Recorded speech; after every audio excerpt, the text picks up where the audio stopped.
30 লাখের বেশি হাফেজে কোরআন যে দেশের জমিনের তলে লক্ষ লক্ষ বুজুর্গানের দ্বীনের কবর রচিত হয়েছে, ওই দেশ কখনো স্থায়ীভাবে জুলুম এবং জালেমের অধীনে থাকতে পারে না। কি বলেন ঠিক না ভাইয়ের আমার? কি নাম বলেন না? দারুল উলুম দেওবন্দ। এই প্রতিষ্ঠান প্রতিষ্ঠিত হয়েছে উলামায়ে কেরামের মাধ্যমে।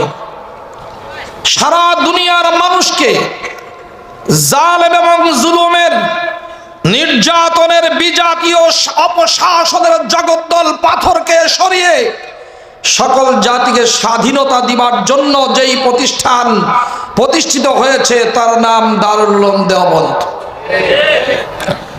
নবী সাল্লাল্লাহু আলাইহি ওয়াসাল্লাম যেই ওহী আল্লাহর পক্ষ থেকে পেয়ে দারুল আরকামে যেটা শিক্ষা নিকেতন বানিয়েছিলেন, 13 বছর সেখানে ছিল।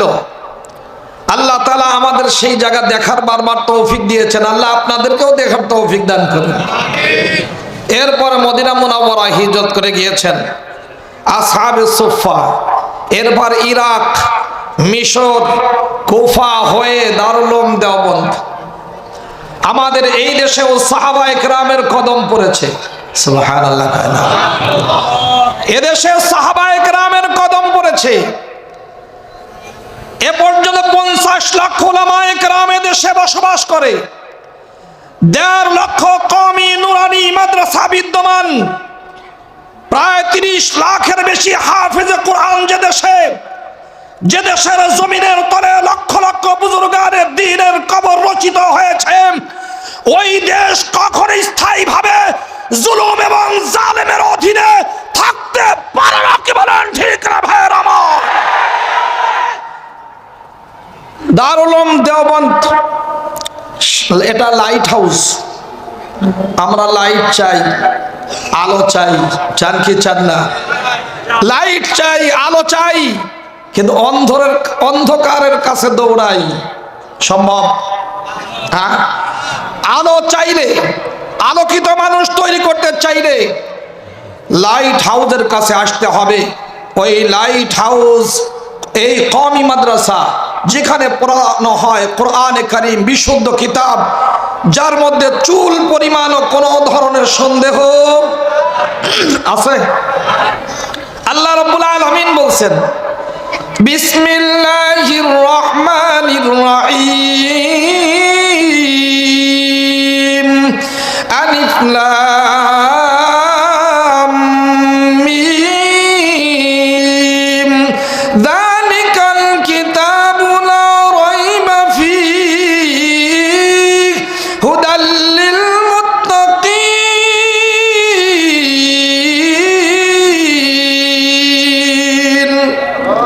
যালিকাল কিতাব, এত সুন্দর উজ্জ্বল নক্ষত্র মতো কিতাব, যার মধ্যে চুল পরিমাণও সন্দেহের অবকাশ নাই। কে বলেছেন বলেন?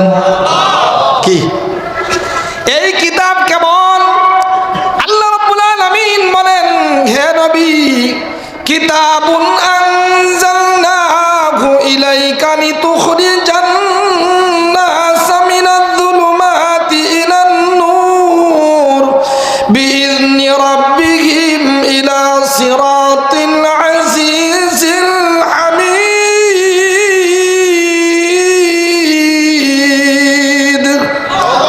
আল্লাহ তাআলা বলেন, আমি এত উন্নত মানের বরকতে আকর্ষণীয় পাওয়ারফুল ম্যাগনেটিক কিতাব আপনার কাছে পাঠালাম। কেন পাঠালাম? আপনি সব ধরনের মানুষদেরকে সকল অন্ধকার থেকে, সকল গুনাহ থেকে, সকল পাপ থেকে, সকল কুফরি শিরকি বেদাত থেকে এবং মানব রচিত আইনের দুর্গন্ধ থেকে বের করে আলোকোজ্জ্বল জান্নাতের রাস্তায় আনবার জন্য আমি আপনাকে এত সুন্দর কিতাব দান করলাম। তার মানে যদি আমরা সত্যি মানব রচিত আইনের দুর্গন্ধ, জুলুম, নির্যাতন থেকে বাঁচতে চাই, সত্যি যদি বিজাতীয় কালচার থেকে উদ্ধার পেয়ে জান্নাতি মানুষ হতে চাই, আমার সন্তান, আমার পরিবার, আমার দেশ আমার পৃথিবীকে যদি সত্যি আলোকিত বানাতে চাই, কোরআনে কারীমের আলোর কাছে আসা ছাড়া দ্বিতীয় কোনো রাস্তা উম্মতের সামনে খোলা নাই। আছে দোস্তরা আমার, এই জন্যই বলছিলাম দারুল উলুম দেওবন্দ, ওখানকার মেহমানখানায় যদি আপনারা যান, ওখানে গিয়ে দেখবেন, ওখানে মেহমানখানায় যদি আপনি শত শত মানুষও যান, দেখবেন 3 বেলা ডাঁটসে খাওয়াবে, 3 দিন খাওয়াবে। 3 দিন খাওয়ানোর পর জিজ্ঞাসা করবে, ভাই আপকা প্রোগ্রাম क्या है?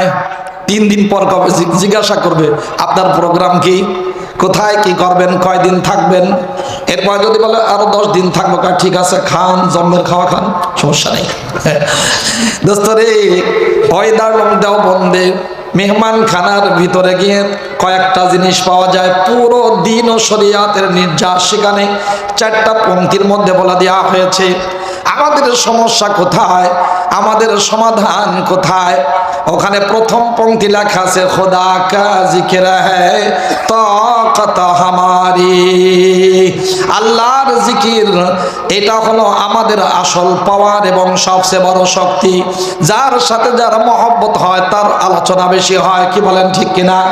যেই ব্যক্তি প্রধানমন্ত্রীর নাম কোনোদিন নেয় না, নৌকার নামও শুনতে পারে না, যেই ব্যক্তি প্রধানমন্ত্রীর অফিসেও যায় না, তার দলীয় স্লোগান কোনোদিন দেয় না, ওই ব্যক্তিকে কোনোদিন নিয়ে প্রধানমন্ত্রী নৌকার নমিনেশন দেবে নাকি ভাই? বলেন না?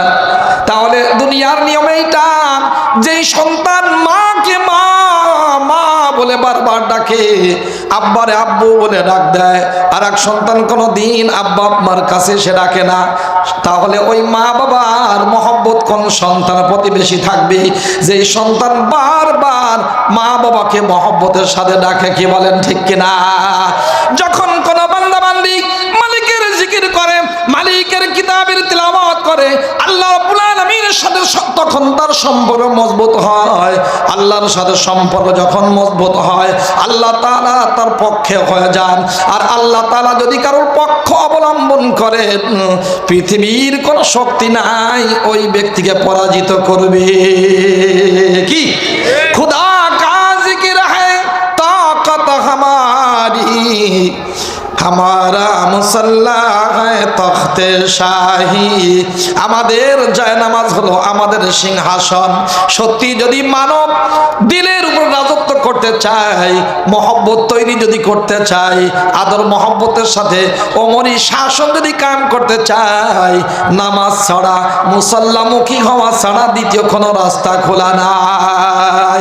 যখন কোনো মানুষ আল্লাহ রাব্বুল আলামিনের সাথে চুক্তিবদ্ধ হয়, আল্লাহ তাআলার সামনে নিজেকে সমর্পণ করে দেয়, আর নিজের চোখের পানি দিয়ে আল্লাহর জমিনকে ভিজায়, আল্লাহ তাআলার সামনে যখন সিজদায় অবনত হয়, ওই ব্যক্তির রাজত্ব মানুষের অন্তরে কায়েম হয়। ওই ব্যক্তির কথা কোনোদিন জাতি ভুলে যায় না।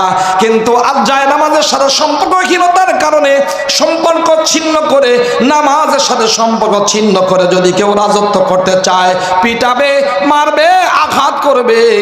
ও দোস্ত, কয়দিন ঠান্ডার কারণে ঠান্ডা থাকবে, কিন্তু ক্ষমতা চলে যাওয়ার পর যাদের উপরে ক্ষমতা চালাইলো, ওরাই থুতু দেবে, জুতা পিটা করে দেশ থেকে বের করে দিবে, কে বলেন ঠিক কিনা? এই জন্য যারা জায়নামাজ ছাড়া, নামাজ ছাড়া, আল্লাহকে সিজদা করা ছাড়া ক্ষমতা চালাতে চায়, ওরা সব হতে পারে, সত্যিকার শাসক হতে পারে না, কে বলেন ঠিক না ভাইয়েরা? এই জন্য দোস্ত, আমাদের মুসাল্লা হলো আমাদের তখতে শাহী, আমাদের হলো রাজত্বর একটা সিংহাসন।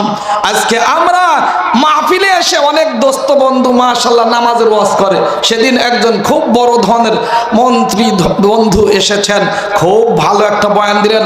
ভাইয়ার আমার, আপনারা নামাজ পড়বেন, নামাজের মধ্যে যেই শান্তি, এই শান্তি আর কোথাও পাওয়া যায় না। আমি বললাম, ভাই আপনি বসেন, আপনার ওয়াজের আমি ব্যাখ্যা করে দিই।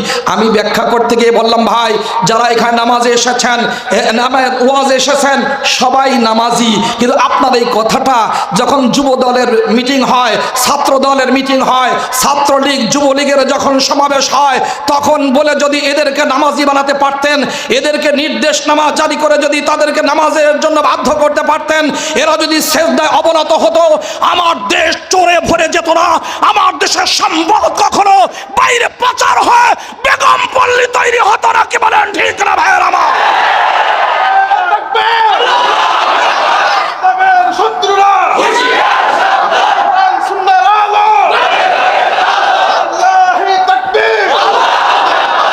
তাহলে আমাদের এই তখতের শাহী হলে এটা দোস্তরা আমার, এর মানে বলছে